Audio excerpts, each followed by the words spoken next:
Hey guys, pool party. No. Man, No. I'm trying here. man, Oh, you know, tough cut out. I haven't heard anyone talk about a pool party as if it was legitimately a good thing since I was, like, in grade school.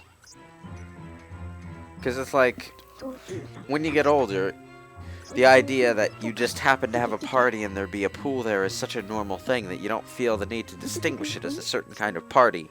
But when you're a kid, a pool is such an exciting concept. You get to swim and stuff. Yeah, if fucking interactivity, you just want to swim. Well, Pool parties were never really a thing in my neighborhood. I'm lucky enough to live near the to live like a 20-minute drive from the ocean, so it's not really that big of a deal to have a pool because it's like, okay, that's nice, but I could either go to the public pool or go swimming at the actual beach. So it's not really a huge issue for me.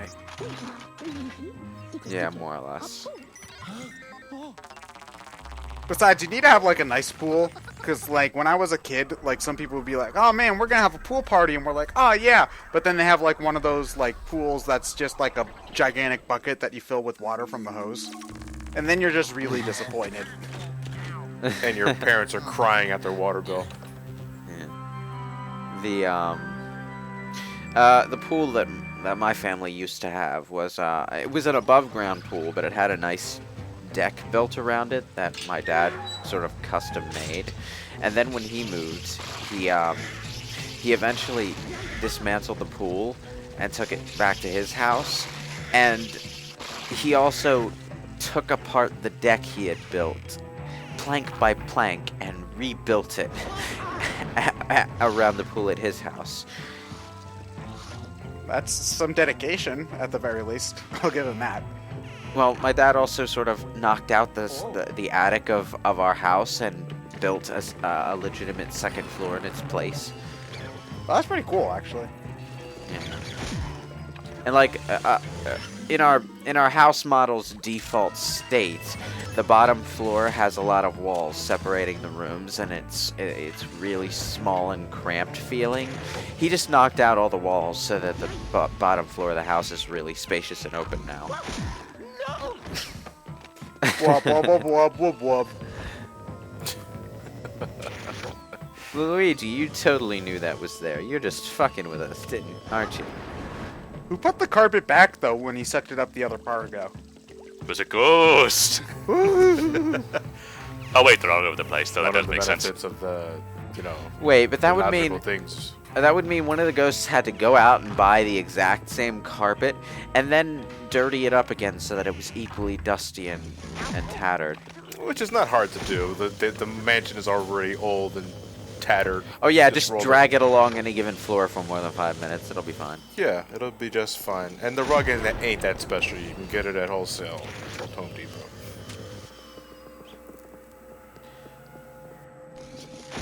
I will say that the different mansions do present some interesting environment changes. I'd say that this mansion, the second one, is probably my favorite one out of all of them, if I had to guess, because the first one's still stuck in tutorial land, and my least favorite one is definitely the ice one, but we'll be getting to that one later. And I don't really remember the deserty one well enough to say anything about it, but this one... That's not surprising. Yeah, but this one has some interesting things hidden about it, and like the plant stuff is certainly unique, and it still does. I've been thinking about it a little bit more. It still does kind of feel a little bit creepy because it's like this is a greenhouse kind of place that has been left to rot for so long that the plants have grown out of control, which I suppose makes great. sense. Oh great, a haunted place and a doll. This can't end well. Well, the Resident Evil, the original Resident Evil had a similar area in its mansion.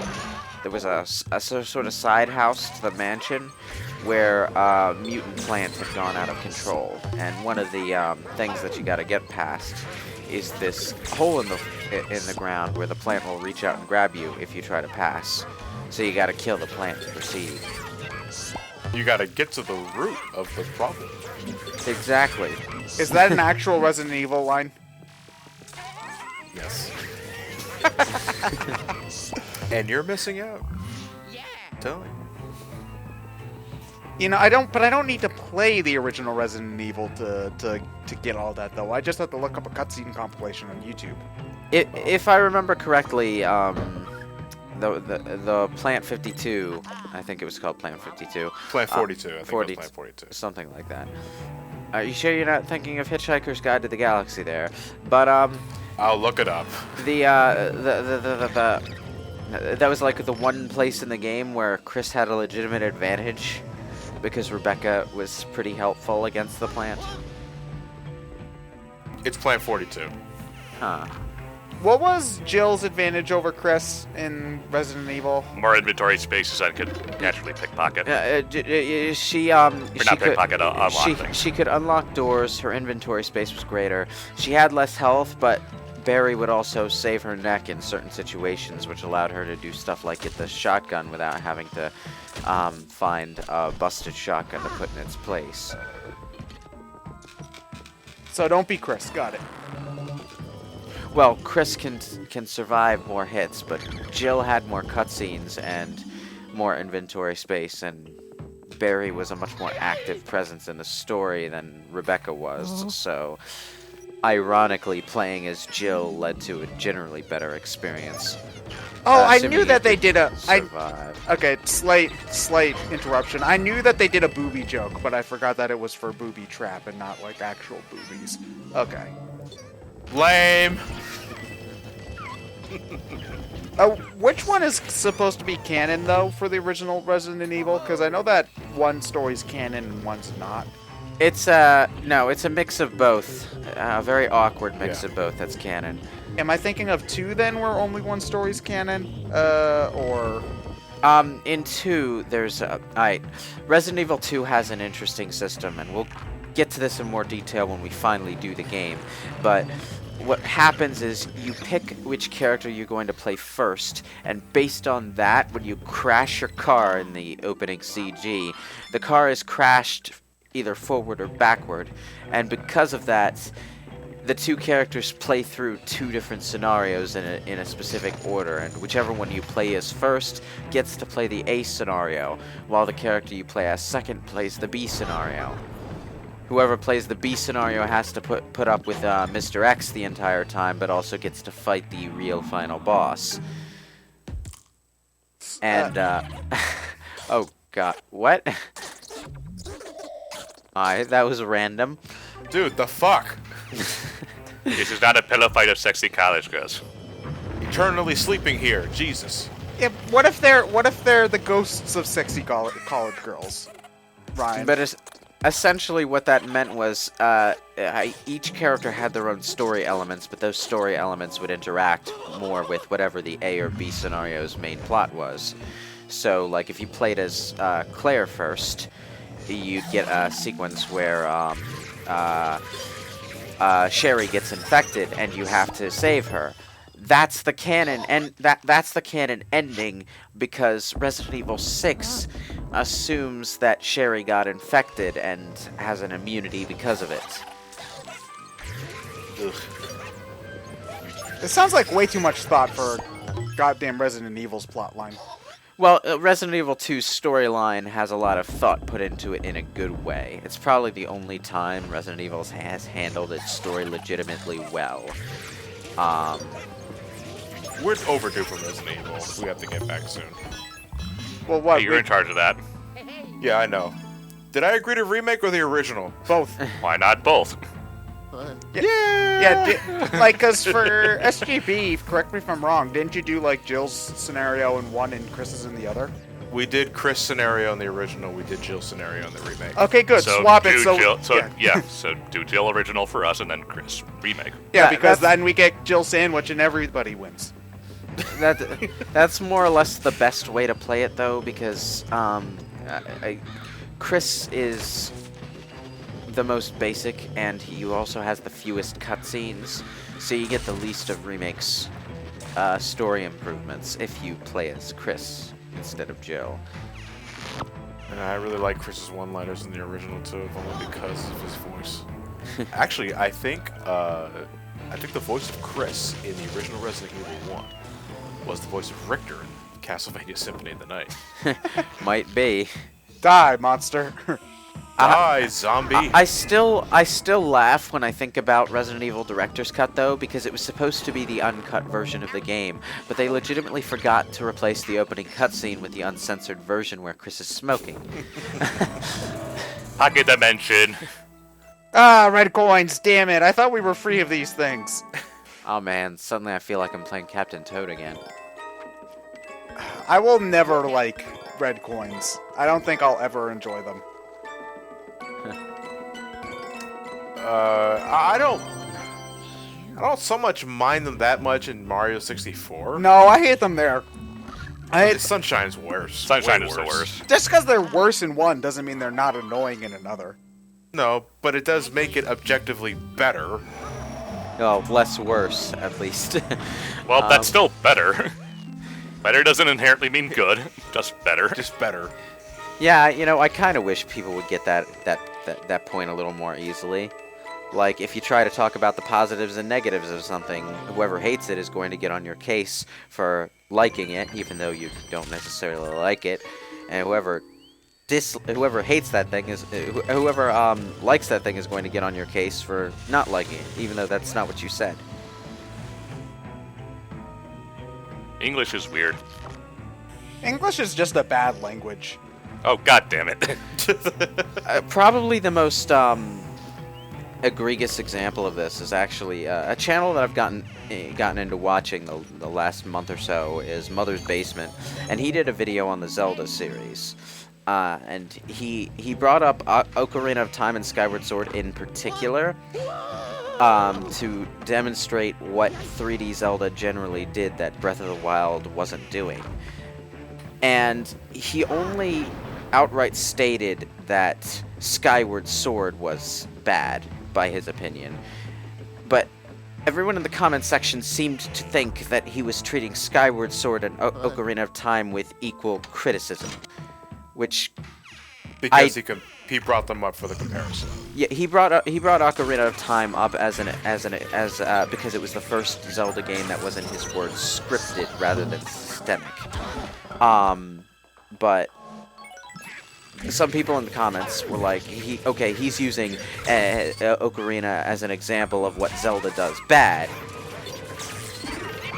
Not really. That just sounds like another sequelitis issue again. So, it's not necessarily like a people reacting to sequelitis. Never mind. I'm gonna stop right there. Ignore me. Oh, I don't remember these ghosts at all. Way to go, asshole. That was the only ghost ditto in the entire region. It's fine now. Yeah, but now we're never gonna be able to breed ghosts. Well, I mean, you can, but you're not gonna be able to do it as easily. That ditto is supposed to live in the daycare center for the rest of its life. Okay. You know, I worked too hard. I should take a Shit, even the benches have it against me. This is why we never got Super Luigi Sunshine. Fuck this place. 1 star review. Does every house have that kind of evil bed that teleports you places? Oh, well, better teleporting you places than snapping you in half. Which would have happened if this was a Friday the 13th movie. No, if this was a Friday the 13th movie, the bed would have just eaten you and then spewed out a geyser of blood. That's Nightmare on Elm Street. yeah, I was gonna say That's Johnny Depp. Yeah. Oh, I see. I'm getting my horror movie. Yeah, you know mixed that up. scene where Freddy Krueger wears the hockey mask and... I'm getting my horror movies mixed up. I never There were watched the sleeping goddamn bag things, sequences in though. this game earlier too, and that reminded me of Friday the 13th. So is there any gimmick about the pink ghosts, or are they... Yeah, they are. They're called sneakers. Basically, they're liable to just appear behind you and interrupt your, trapping of the ghosts Oh, okay. like that. Oh. Dicks. They interrupt combos. Which, frankly, when you're going for the high score, or to trying to get as much money as possible, that might as well be the true final boss. Well, it's kinda. One of the most satisfying things in Luigi's Mansion is sucking up like 2 or 3 ghosts at once. Yes. He tried to interrupt your ghost catching, but he just wasn't. He just didn't get there in time. Yeah, you're already in your suck up animation. Oh yeah. Alright, time to get that special key, even though it's for a tree, so I can just burn it. No, we don't have the elemental thingy this time. Yeah. God damn it. Oh, you! Okay, this is when I turn the game off, because I don't have time for this shit. No, bad dog. But it's so adorable. I don't care. It's getting in my way. Oh, I thought it was gonna go through the wall. It could, it's a ghost. Like, I would think that the reason why he would throw the key over the windowsill is because it's gonna go through the wall, and I know he can't take a physical object with him. And no, it just jumps over the window like a normal dog. You're not using the world to its full advantage, Nintendo. You.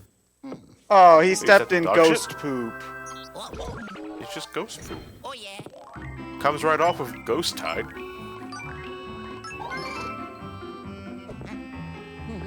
Hey, on the bright side, we got all the gems. We 100%ed Pokemon Emerald. Then what was stopping you from getting 3 stars? Was it time? Probably. He did also take a few points of damage, so. Yeah. 1401. No, 1400.01. It happens. Yes, it definitely does indeed Yes, happen. it does. May they never know, Ted. Are you putting it in the review? Maybe.